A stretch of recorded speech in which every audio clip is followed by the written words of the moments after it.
Tuesday morning series. You'll notice this will be recorded. So anyway, my name is Kristen Schrader. I am Business Development Manager for Harkins Builders and also your 2020 CREWBaltimore Board President. Again, I'm excited that you guys are all here for our 9:30 Tuesday morning series. Before we get started, I want to thank our annual sponsors, gold sponsors, Harkins Builders, JLL, Miles and Stockbridge, silver sponsors, Absolute Services Industries, Cone Resnick, Copt, Crammon and Graham, Bajova Engineering, Rosenberg Martin Greenberg, the Brick Companies, and the Rockefeller Group. Our bronze sponsors, All Safe Elevator Inspections, Sonero, Charm City Concierge, Gradeline Construction Company, Howard Bank, Infinity Environmental, Katz Abosh, Land Care, Merit Companies, Mona Electric Group, My Cleaning Service, Omega Fire and Life Safety, Penza Valley Architects, Price Modern, Rupert Landscape, Tyson Krupp Elevator, Unlimited Restoration, VSC Fire and Security, and Whiteford Taylor and Preston. So out of last week's webinar, it was requested that we get some people on a panel to talk about title services, closings, and valuations. So with that being said, today's panelists are Allison Harrison, Vice President and Division Area Manager for First American Title and Insurance Company, Chris Larcher, Director of Valuations and Advisory Services for CBRE, and Michael Lester, Managing Director of Willowbrook Valuations and Advisory Services. And a few things before I turn it over to the panel. This is being recorded and will be posted up on our YouTube channel for anybody who wants to watch it later. There is a chat feature that you can type your questions, or there's a little wave feature that I can monitor, and I can unmute you so you can ask questions however you want to do it. And most of you have already done it, but there is a way that you can put your company name next to your name in your Zoom settings, which we encourage you to do so everybody knows who you're with. With that, I am going to turn it over to our panel to introduce themselves further. And Allison, if you would like to start. Sure. Thank you for having me. So my name is Allison Harrison. I work with First American Title Insurance Company. I run the state of Maryland for the National Commercial Services Division. We handle closings all over the state of Maryland and all over the United States. I've been with First American 17 years, in the industry about 20 years. Great. Chris, do you want to go next? Sure. I'm Chris Larcher. I'm with CBRE. I head up the valuation group in Baltimore. I've been an appraiser for 25 years. We do all types of appraisals, from convenience stores to very large developments. And I'm happy to be here. Thank you. Michael?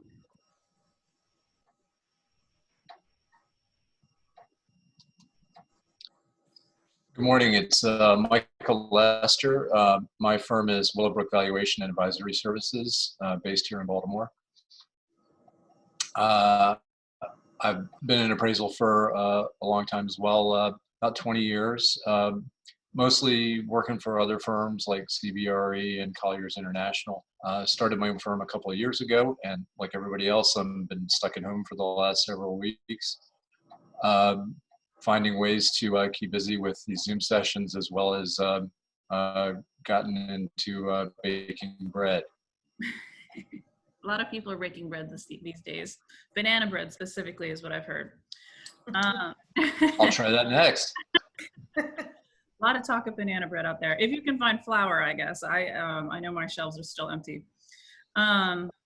So Allison, let's start it off with you. And we wanted to talk specifically about how closings are happening, what you're seeing in the marketplace, how you're handling title work with courthouses being closed or very limited access. And then of course, you guys on our audience, please feel free to jump in and ask questions, as this is not where I focus in my career. So you guys are going to have a lot more questions than I am.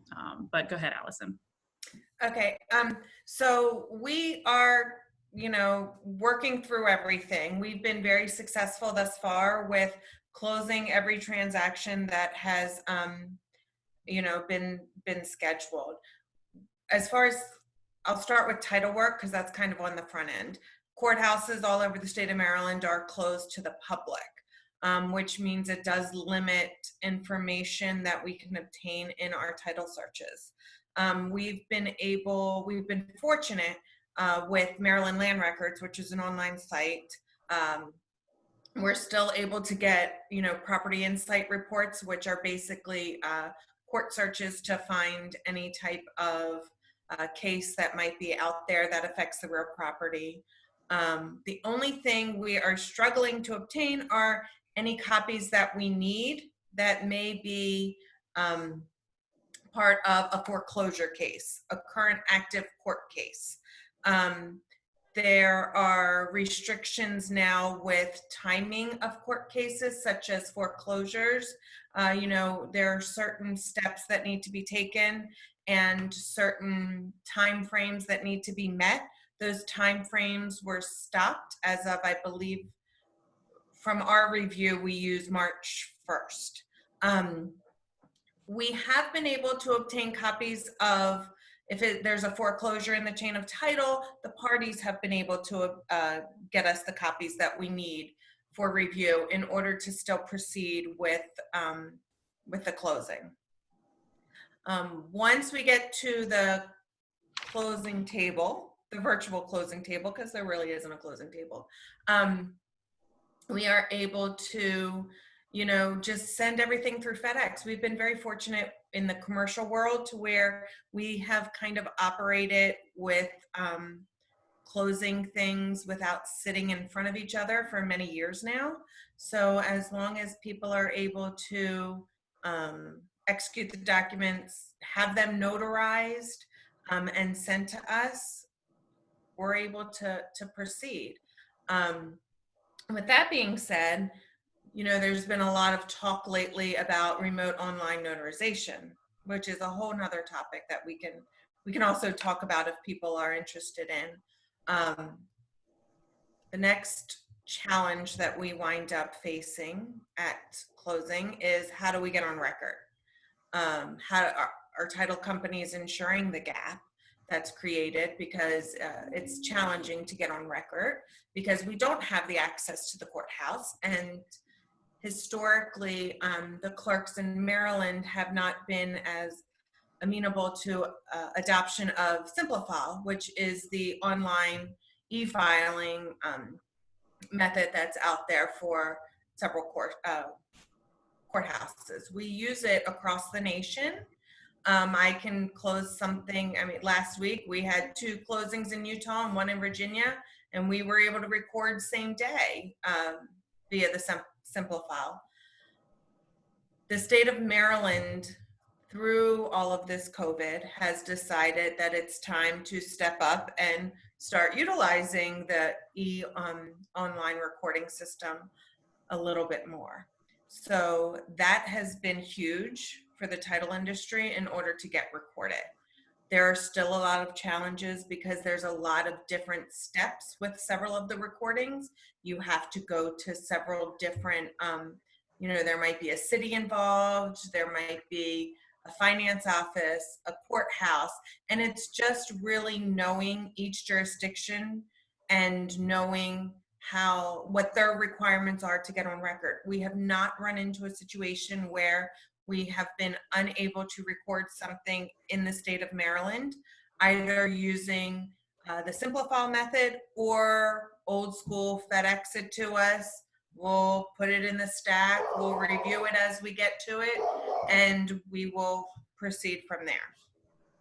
That's kind of a big overview of how things are happening. I'm curious to know if anybody has any specific questions about what we've run into or circumstances maybe that they have run into. I'll open it up for any specific questions.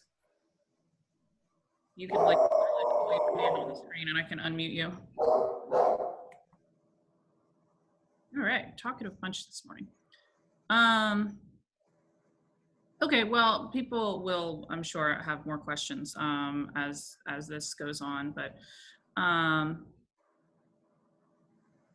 Michael and Chris, I know we talked a little bit yesterday on our prep call about valuations and assessments and what you guys are seeing in the market. And we had talked, specifically that it is a little too early to tell because we don't know where this is going. But, because you use historic points, and if you guys want to have just a general conversation about what you're seeing, if you're still proceeding with your assessments and valuations, and then we do have a few brokers, so I imagine that they'll have a few questions. So let you two take it away. Sure. So with respect to valuations, it's a very difficult time to be an appraiser because we kind of rely on data points, sales, leases, transactions, and those data points are all dated. They're all before the outbreak. And so we run into the problem of where are we right now on this effective date? And so we have to reach out to people in the market to find out what their thoughts are, but it is quite early. There will be sales in the future, but right now, most of the sales of things that are under contract are being put on hold. Buyers and sellers, or sellers are given extensions on contracts. So it's a tough time to get a gauge for the market. Michael? I would echo that. Thanks, Chris. I would say, particularly for finance deals, which is a big chunk of our work, we're usually coming in at the 11th hour. So most of the hard thinking, the due diligence has already been taken care of. There's so much momentum on a deal by the time it gets to us that unless there's something fundamentally wrong with the assumptions in the deal, like what's going on right now, would beg the question, what's different than 2 or 3 months ago? Like Chris was saying, we're looking at historical data, so it's hard to make that judgment. We've done some recent office deals where we've taken the pulse on what's happening right now just from our conversations with brokers on recent sales or recent leasing. And I think we've seen some hesitation, but usually there's so much momentum to close a deal. It's something along the lines of, well, we still want to buy the property, maybe knock something off as a discount, to get to the closing table. We've seen a couple instances of that. On leasing, it may be something where a tenant might be looking for some free rent and maybe tack that onto the back end of the lease to extend it. But I would agree, it's still pretty early to tell any long-term effects of this. I would argue probably similar to what we saw in 2008. Probably took 3 or 4 months for people to get off the sidelines and make different decisions.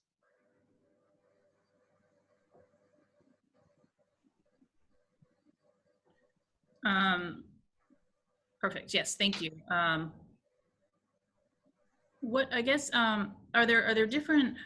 I mean, retail's been heavily impacted. I mean, have you been doing assessments through this? Are you still going to the space? Are you trying to do these virtually?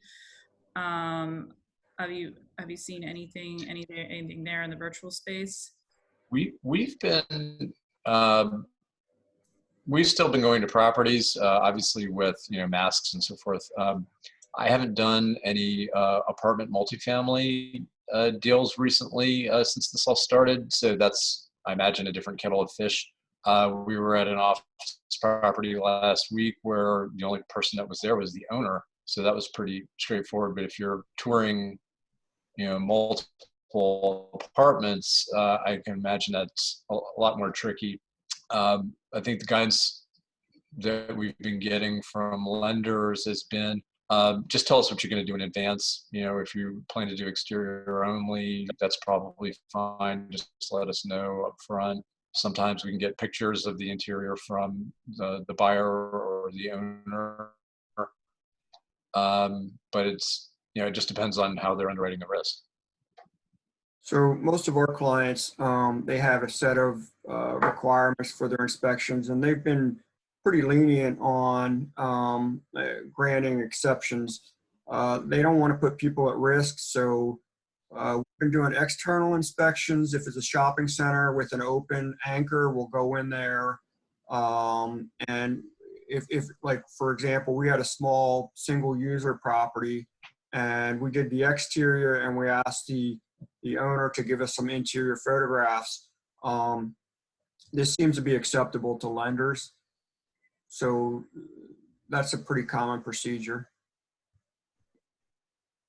Great. Yeah, we did a panel on a few weeks ago on the virtual space and, you know, virtual office building, you know, getting into office space and showing office space. I know Abby was part of that one. Abby, do you have any specific questions on property closings? I'm not sure she can hear me. Okay, perfect. So I guess I will say that, sorry, I will say that with respect to apartments, it's very difficult to close on an apartment right now, because the typical procedures are for for us to go into a collection of them. Engineers and environmentalists need to go into, some engineers need to go into 10% of the units. Buyers typically like to go into every one of them. So it's very difficult to move forward with an apartment closing or sale. With respect to, can you hear me? yes. Yes. Okay.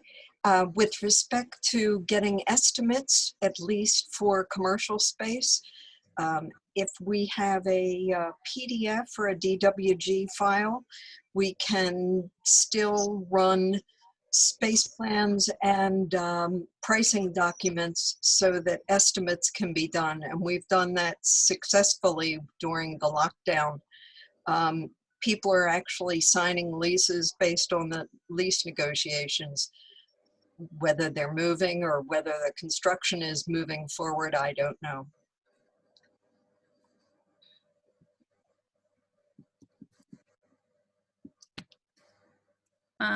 All right. So I guess Allison or, you know, Michael, Chris, whoever, are you seeing that lenders are still active in our current environment? Well, I can tell you that the level of business is dropped off. There's still some lenders that are active. We're still doing appraisals for M&T and a collection of smaller lenders. But the activity that we're seeing, that what we get quotes where they ask us, you know, what the fee is and turnaround, and the level of quotes has dropped off significantly. Do you think Yeah. Yeah, I would echo that. I think most of the deals that we're seeing were put under contract, you know, in the last 90 days, maybe even further back, but nothing in, you know, the last month or so. I think most of the lenders are, I think they're sitting on the sidelines like they did in 2008. I wouldn't think that, I wouldn't think the phone's going to be ringing much in the next month or so. And if you'd asked me this maybe as recently as 2 weeks ago, I'd think that if things pick back up again, this whole idea of the hockey stick or the V-shaped recovery or what have you would be possible. But now you got to look at particularly shopping centers, you know, retail tenants. So much of the deal flow for space was for restaurants. And it's been so long, you know, with this PPP funding being intermittent, I think a lot of them are going to go out. and nobody wants to get an appraisal done based on, you know, sub-stabilized occupancy. I think there's some buying opportunities for sure, but I think that probably won't start to appear for another month. I think what we've seen a lot of are on a national basis. A lot of the multi-million dollar, high, you know, $100 million plus transactions have kind of halted that were in the pipeline. Not to say that they've all out canceled at this point in time, but we're trying to track on a national basis what we had prior to COVID-19 and what has been pushed off and what has been completely canceled. And we've seen a lot of the higher loans just, you know, put on the back burner for now. We do also do a lot of multi-state, multi-jurisdictional transactions. And a lot of those have kind of just been put on halt for the time being. Not to say that they won't come back, but you know, it's a lot of, are the lenders going to give up the money at this point in time for these deals to close? We've also seen the retail, the hospitality, those types of transactions have also either canceled if they were a new PSA to where they could just cancel under the terms, or even just extensions being completed and signed. Yeah, and I hate to simplify it, but do you think it's, I mean, it's really just something as simple as everybody's focus has shifted to PPP loans, and the lenders have had to move, you know, a lot of staff over to cover, I mean, just the influx of the PPP loans and the small business loans? I have had lenders say to me when we've been getting close to a closing on a transaction that they're having trouble focusing on something that was already in the pipeline because there are so many other new items coming in with the new loans. And there's so many regulations, you know, that's it's changing daily. Mm-hmm. Abby, I've certainly heard anecdotally. I've heard anecdotally from lenders that I'm friendly with that they've all been sucked into the PPP activity just to get stuff over to SBA. Mm-hmm. Yeah, I know it's, we had Candace Zhang on from Howard Bank last week, and she said that, I mean, the amount of staff that they'd had to move over and the amount of hours that they were working just to get all the PPP loans processed, you know, and you wonder, I mean, it's got to take a toll on, you know, the lending side of it. And of course, I would imagine a lot of clients are, I would think, are applying for those PPP loans as well. But we were talking about the V-shaped recovery, you know, where, you know, everybody's got their own different opinion on where this is going to go, or their thought process. I've heard some people say that it is going to be 2007, 2008, which scares me to death. And then I've heard others say, you know what, we're going to come out of this okay, you know, because the staff is still there. It's just a matter of, I know, Michael, you had opinions about not being able to get, you know, workers back. And I don't know how I feel about that. I feel like we are going to go back to work when the jobs are available. So happy to talk through some of that on the assessment side. Well, a lot of it's behavior.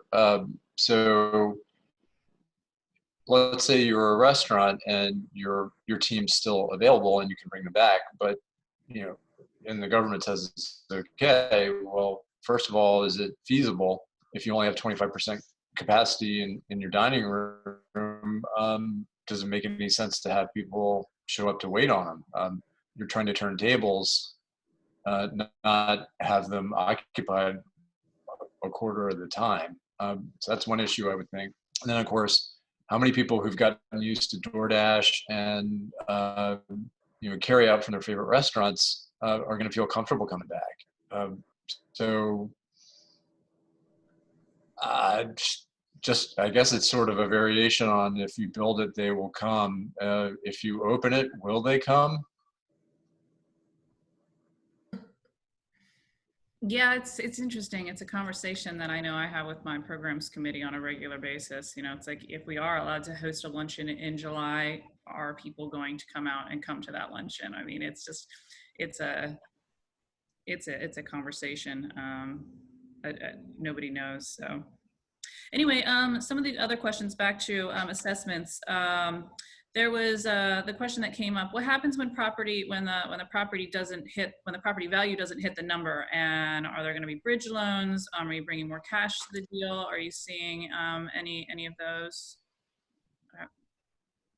As far as if the appraisal doesn't, if I'm not able to hit the contract price, I'm not sure what they do next. Sometimes they do close and they come out of pocket, but I'm not sure what's happening after that. Michael, I don't know if you see what happens in the next phase. It kind of reminds me of in 2008, we did see a little bit of last minute appraisal shopping, where I'd turn in a report and didn't hit the number and didn't hear anything more about it until 6 months later, when it turned out that the lender found somebody who was a little more flexible, and now they own the property. So you get a chance to redo the assignment when that happens, unfortunately. Hopefully we won't see that sort of recourse going forward, because ideally what we're supposed to be doing is protecting the depositors from making bad decisions, as opposed to just killing deals. But I don't know. I think it's still early to say. I think maybe some hard money lenders might come through, for bridge loans, just some kind of mezzanine financing. I guess it just depends on how confident people are that this is a blip. Abby, I've got you off mute now. Are you seeing, have you closed any lease deals in the past 2 months that we've been in this? Yes, but they were pretty far down the line, so nothing new. So nothing new there, and they were both for new construction. They were actually retail deals. But I did, taking a step back, I did talk to Chris Eppenshade after our last call, and the way on the multifamily side, how they're getting around the inspections are, you can tour the empty units, but then the seller is warranting that each one of the occupied ones has the appliance package. So there's that. I did close a small building in Baltimore City, but that appraisal had been done in January. So other than that, I don't have any other sales in the works, but I have heard to the seller and asking for a price reduction. Already, wow. Yeah, we've got, I know in our world, we've got developers that I think, a lot of our construction deals have gone on hold, and I think it's a matter of, are we going to see, a 10% price reduction? And we're not seeing it from our subcontractors yet, but we'll see. Karen, I am going to take you off of mute so you can ask your question. Yeah, I was just wondering if anyone is hearing anything about potential for additional grocery or pharmaceutical retail projects in the works.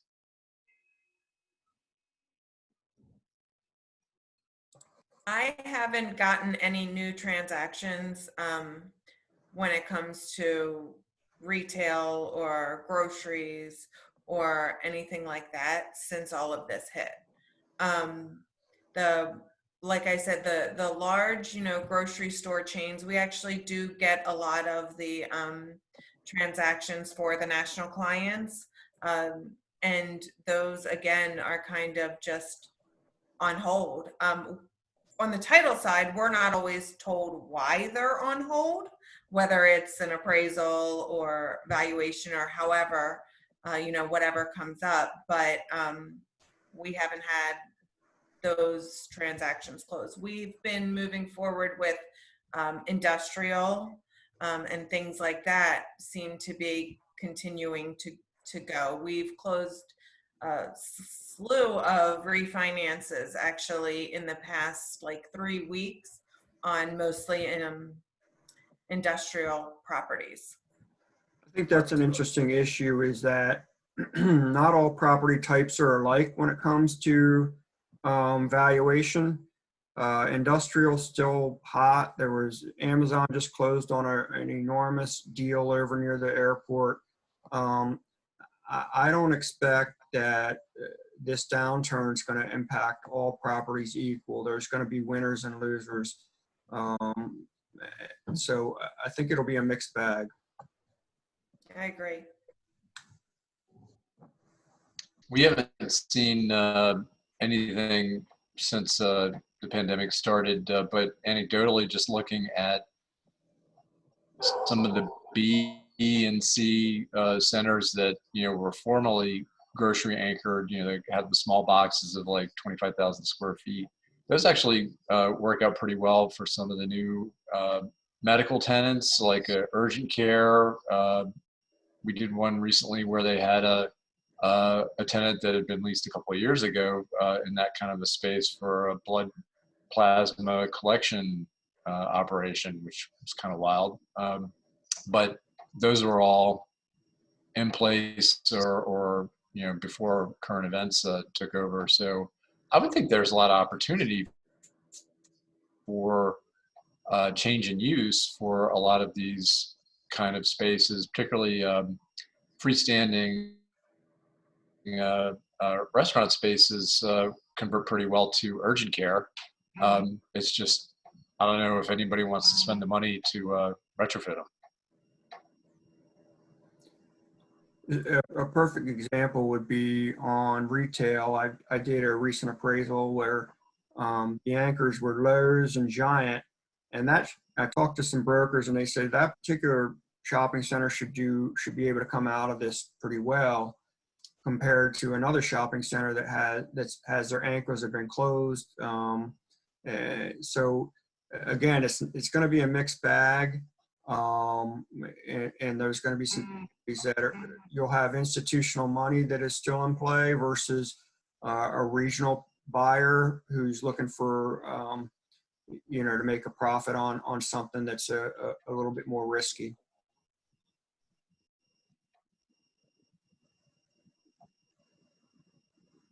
I'm happy to open it up to some questions. Am I muted? You are not muted. Oh, okay. So I also think we're going to see in the last 18 to 24 months in the quarter, I saw people buy some buildings, one-story buildings, and in particular, a multi-story that's not in a great location. And I thought they paid too much for it. So I think I don't really have, even if COVID-19 hadn't happened, I just didn't see the rent growth in our market ever achieve that level that they bought it. So I think those will come as opportunities, in 18 months.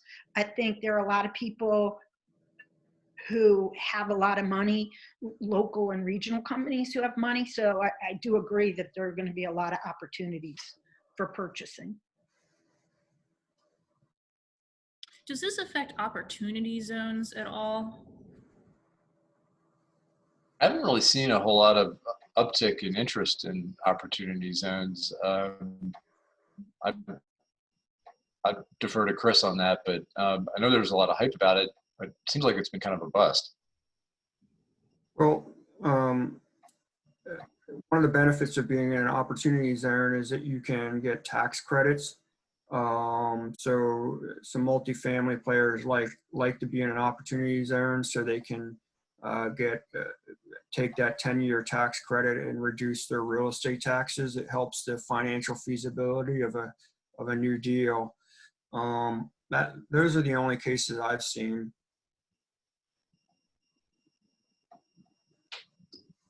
Any other questions in our audience? You guys are super quiet today. This is great. I'm happy, Allison and Michael and Chris, just you feel free to go over any last points that you think would be helpful for the audience, anything you want to cover that we didn't get to yet. I would just say going forward, a lot of the older assumptions that would go into some kind of cash flow analysis of a multi-tenant property are definitely worth a harder look. So for example, Abby was talking about rent growth. Depending on the property type, you might expect to see flat rent growth. Maybe on your renewal assumptions, it might be worth thinking, is it really likely somebody's going to sign a 5-year lease as opposed to maybe year to year or 3 years tops? What more are you going to have to give away as a landlord to get somebody to go into a 5-year lease? Maybe you're going to have to be more generous with TI, give away more free rent. And then ultimately, what kind of yield rate applies to that cash flow, and how likely are you going to see the appreciation when the property sells at the end of the holding period? You might even stick more to strict cap rate analysis as opposed to a cash flow analysis, just because everything's too unpredictable. So when we do a valuation of an institutional property, usually there's assumptions that go into the valuation and the income approach, growth, income growth.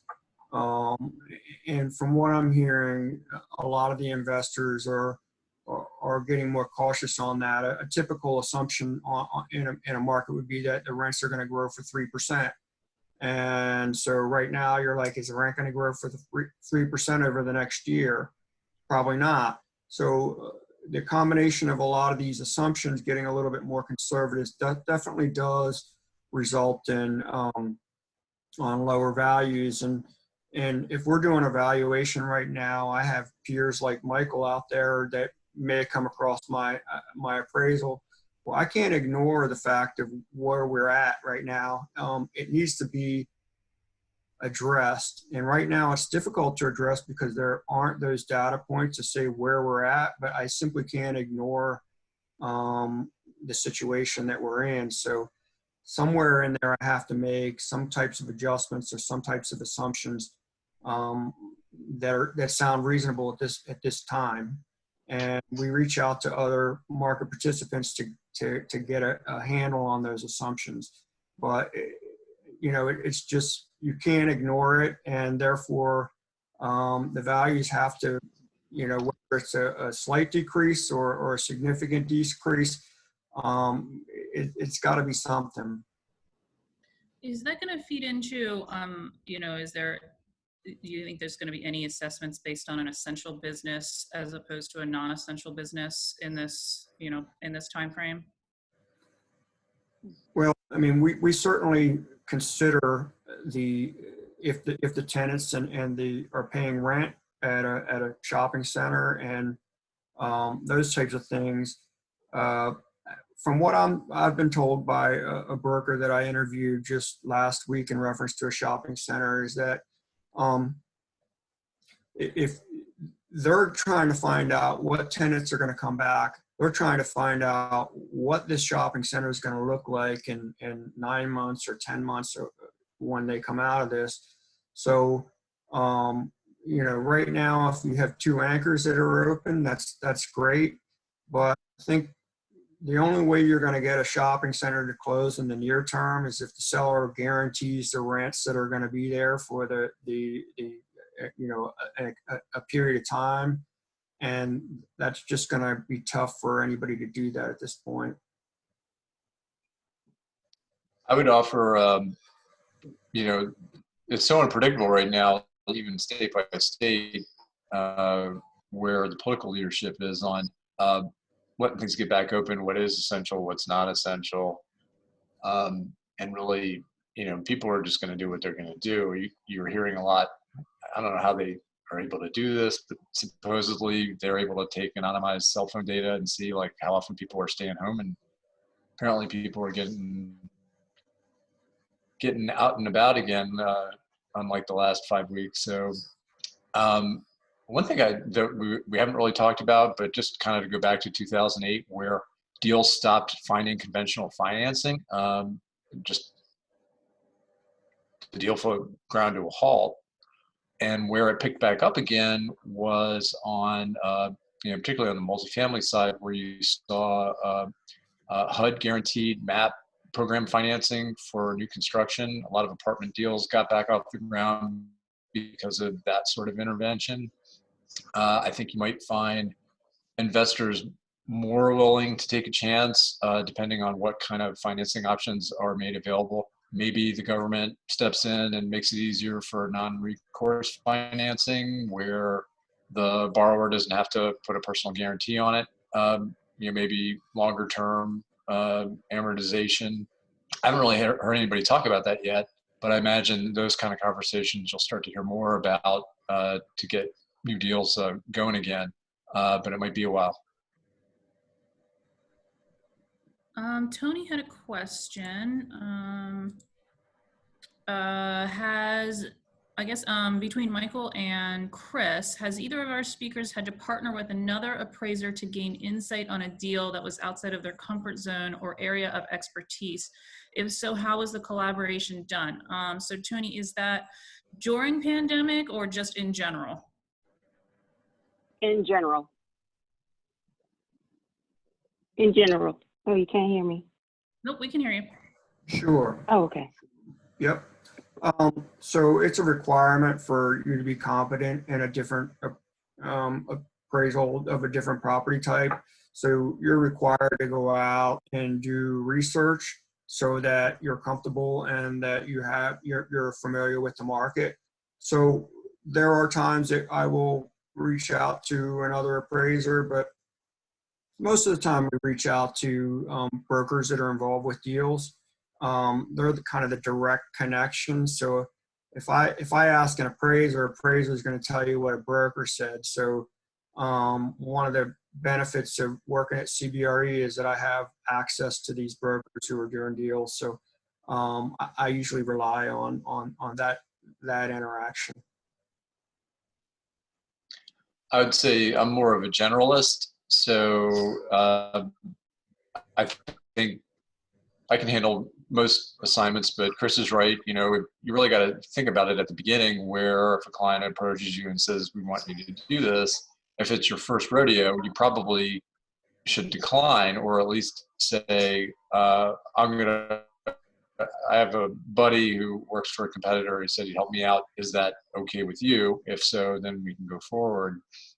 I'd say right now, most often where that comes up for me is I'll get somebody who calls me up and wants a residential appraisal, and I can certainly do them, but I would charge too much, and I would think you'd have a quicker outcome anyway from somebody who's got an SRA designation who does strictly residential appraisal. So I usually refer those out. Okay. Tony, have you guys closed on any properties during this? Yes. Actually, it was a property that Michael helped us with. We have this Discovery building in Silver Spring. Oh, that's right, fantastic. Michael? Yeah, it was fun. Was everything done, like the assessments and everything were done during like this March to like this past month? I think that happened just before we got the shutdown, before the shutdown happened. Right, Michael? Well, the good news on that, and I'll try not to speak out of the school here. I'll follow Tony's lead, but it's nice when you have a long-term lease already in place to a credit tenant. That's kind of a no-brainer. Yeah, that's definitely helpful on the financing side, I'm sure. Yep. Allison, anything else that you want to add? No, I mean, not unless anybody has any title questions on or closing procedure questions. I'm happy to answer any of those type of questions. I think we covered most of on my end. I mean, I would just say, and I'm sure Chris would probably agree with this, if you are facing some headwinds on a deal and the appraisal is the issue, you know, what I offer as a third party is sometimes you have like just a disagreement, you know, good faith disagreement. Sometimes you might feel like that the data that's presented is a little stale. I would encourage you to reach out to anybody else you know who's an appraiser. Sometimes they can give you an hour to take a quick peek, take a second look, maybe give you some questions that you can take back to your lender, you know, to follow up on. Maybe it's just a set of comps on a new deal that you're thinking about trying to put together and seeing if it shakes out early in the process. We always are looking for ways to return the favor to our broker friends who help us out confirming rents and sales. So just give us a call. We'd be glad to tell you what we're seeing. It's fantastic. Thank you.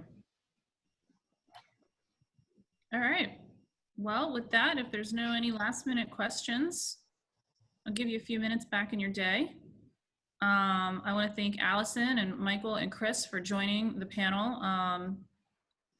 CBRE, as you know, is a member. First American, Allison's a member, and Willowbrook, Michael is a sponsor of CREW, and I'm sure soon to be a member. I know Tony's been working on that. So I look forward to hopefully seeing all of you in person, hopefully in July, but if not, later this summer and into the fall. So next week's webinar, again, Tuesday at 9:30, is going to be on the HVAC systems in our office building.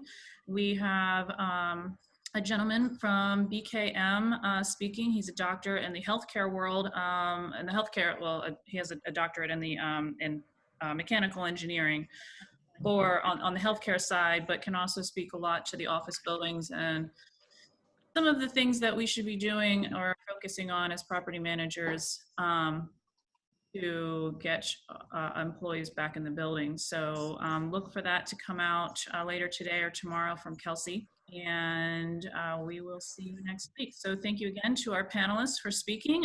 Any questions, you can reach out to me and I can put you in touch with anybody that was on the panel. So. Last comment. Sure. For those who have children, young children or young grandchildren, they're not immune. Children are starting to find strange symptoms that affect their hearts, and just be real careful about your distancing with them. Great, thank you. All right,